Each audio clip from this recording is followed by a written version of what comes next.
হাতে একটা নষ্ট বুম আর পেছনে সাধারণ মোবাইল স্ট্যান্ড আর মুখে একদম খাঁটি আঞ্চলিক ভাষা। প্রথম দেখায় মনে হতে পারে কোনো পাগল বা মানসিক ভারসাম্যহীন মানুষ হয়তো ক্যামেরার সামনে পাগলামি করছে, কিন্তু না, এই মানুষটার এক একটা প্রশ্ন আর ভিডিও এখন বড় বড় শিক্ষিত সাংবাদিক আর কর্পোরেট কোম্পানিগুলোর ঘুম হারাম করে দিয়েছে। 26শে মার্চে জিলাপি কত করে কেজি, এই একটা সাধারণ সাদামাটা প্রশ্নেই কেঁপে উঠেছে পুরো সোশ্যাল মিডিয়া। অভাবে তাড়নায় যে মানুষটা কোনোদিন স্কুলের বারান্দায় পা রাখতে পারেনি, কথায় কথায় যে মানুষটা কেঁদে ফেলে, সেই মানুষটাই আজ লাখ লাখ মানুষের চোখের মণি। কিন্তু কেন দেশের তাবর তাবর নিউজ চ্যানেল যা দেখাতে পারে না, এই গ্রামের অশিক্ষিত মানুষটা এমন কি দেখাচ্ছে যা দেখে চোখ কপালে উঠছে সবার? তবে কি হিরো আলমের পর আবারও নতুন এক ভাইরালের শিকার হতে যাচ্ছে সমাজ, নাকি এই মানুষটার মাঝে লুকিয়ে আছে আসল সাংবাদিকতার রূপ? কুড়িগ্রামের নাগেশ্বরী উপজেলার নারায়ণপুর ইউনিয়নের সরকারপাড়া চরের বাসিন্দা মোহাম্মদ তাইজুল ইসলাম। অভাব অনটনের কারণে প্রাতিষ্ঠানিক শিক্ষা তার কপালে জোটেনি। ছোটবেলা থেকে অনেক কষ্ট আর বঞ্চনা সহ্য করে বড় হয়েছেন তিনি। সোশ্যাল মিডিয়ায় তিনি এখন তাজু ভাই 2.0 নামেই বেশি পরিচিত। নিজের ফেসবুক পেজে এই তাজু ভাই এমন কিছু ভিডিও প্রকাশ করেছেন যা রাতারাতি তাকে ভাইরাল করে দেয়। মাত্র 6,000 ফলোয়ারের পেজটি হু করে বেড়ে 3 লাখের ঘর পার হয়ে গেছে অনেক আগেই।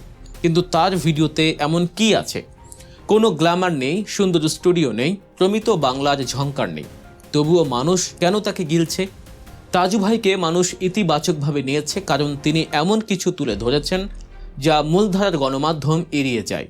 তার ভিডিওগুলোর দিকে একটু নজর দিলেই বোঝা যায় তিনি আসলে কতটা গভীরভাবে সমাজের রন্ধ্রে রন্ধ্রে থাকা সমস্যাগুলোকে তুলে আনছেন। প্রথমত, রাস্তার বেহাল দশা। তাজু ভাই তার এলাকার ভাঙাচোরা রাস্তাঘাটের অবস্থা দেখিয়ে সাধারণ মানুষকে প্রশ্ন করেন। গ্রামের মানুষ তাদের ভোগান্তির কথা অকপটে বলে, আর তাজু ভাই ভিডিও শেষে সরাসরি নতুন সরকার আর নতুন এমপিকে উদ্দেশ্য করে বলেন এই সড়কগুলো যেন ঠিক করে দেয়া হয়। এমন সোজা সাপটা দাবি কয়জন করতে পারে?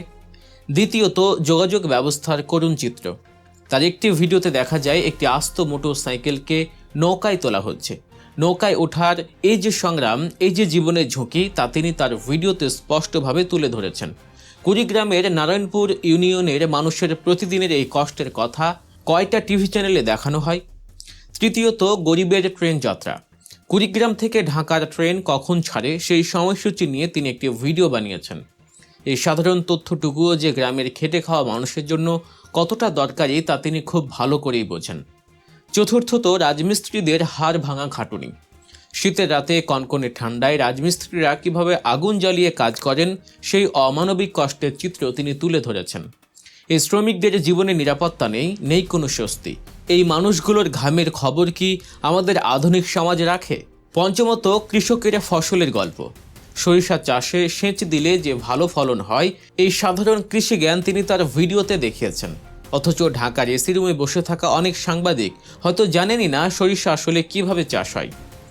ষষ্ঠত, গরুর নদী পারাপার। একটি ভিডিওতে দেখা যায় কুড়িগ্রামের চরে গরু সাঁতরে নদী পার হয়ে ঘাস খেয়ে আবার সাঁতরে ফিরে আসছে। এই দৃশ্য দেখিয়ে তিনি দাবি করেছেন নারায়ণপুরে একটি ব্রিজ কতটা জরুরি। দর্শক, তাজু ভাইয়ের এই অভাবনীয় উত্থান আর সমাজের রূঢ় বাস্তবতার আরও গভীর কিছু রহস্য নিয়ে আমরা কথা বলবো। তবে তার আগে আপনি যদি আমাদের চ্যানেলে নতুন হয়ে থাকেন, তবে দেশ ও দশের পেছনের আসল সত্যগুলো জানতে এখনই গল্প নিউজ চ্যানেলটি সাবস্ক্রাইব করে বেল আইকনটি চেপে দিন। এবার আসা যাক তাজু ভাইয়ের সবচেয়ে আলোচিত এবং ভাইরাল ভিডিওটিতে। জিলাপির দাম কি সরকারি রেটে বিক্রি হচ্ছে? এই ভিডিওটি দেখেছেন 70 লাখেরও বেশি মানুষ। এই একটা ভিডিওই তাজু ভাইকে রীতিমতো কাঠ গড়ায় দাঁড় করিয়ে দিয়েছে কিছু তথাকথিত শিক্ষিত মানুষের কাছে। কিন্তু একটু গভীরে ভাবুন, যেখানে ঢাকার 5 স্টার হোটেলগুলোতে 1 কেজি জিলাপি বিক্রি হয় 4,000 টাকায়, যেখানে বড় বড় নেতারা 35,000 টাকা দিয়ে ইলিয়েনের পাঞ্জাবি কেনেন, হাউস অফ আহমেদের 5 লাখ টাকার পাঞ্জাবি কেনেন শহরের ধনীরা, সেখানে কুড়িগ্রামের এই খেটে খাওয়া মানুষগুলো জীবনে 5 লাখ টাকা মানে তাদের 5 বছরের আয়। তারা কিভাবে বুঝবে সরকারি রেটে জিলাপি বিক্রির মানে কি? তারা তো খোলা রাস্তায় ধুলোবালির মধ্যে বানানো জিলাপি কেনেন 1 কেজি মাত্র 100 টাকা বা 150 টাকায়। তাজু ভাই আসলে এই বৈষম্যটাকেই আঙুল দিয়ে দেখিয়েছেন। সবচেয়ে ভয়ঙ্কর যে সত্যটা তাজু ভাই তার অজান্তেই উন্মোচন করেছেন তা হলো কর্পোরেট শোষণের চিত্র। আমরা বাজার থেকে রাঁধুনি বা বড় কোনো ব্র্যান্ডের 100 গ্রাম গুঁড়া মরিচ বা হলুদ কিনি 75 থেকে 80 টাকায়, মানে 1 কেজির দাম পড়ে 700 থেকে 800 টাকা, আর 500 গ্রাম ধনিয়ার দাম পড়ে 750 টাকা।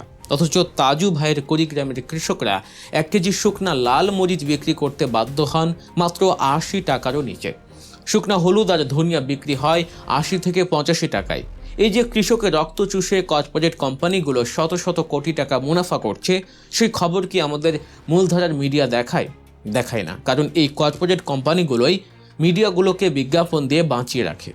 নারী দিবসে রাঁধুনির প্যাকেট দেখিয়ে তারা নারীর ক্ষমতায়ন নিয়ে বড় বড় কথা বলে, কিন্তু যে নারী কৃষক রোদে পুড়ে বৃষ্টিতে ভিজে মরিচ ফলায় তার ন্যায্য মূল্যের কথা কেউ বলে না।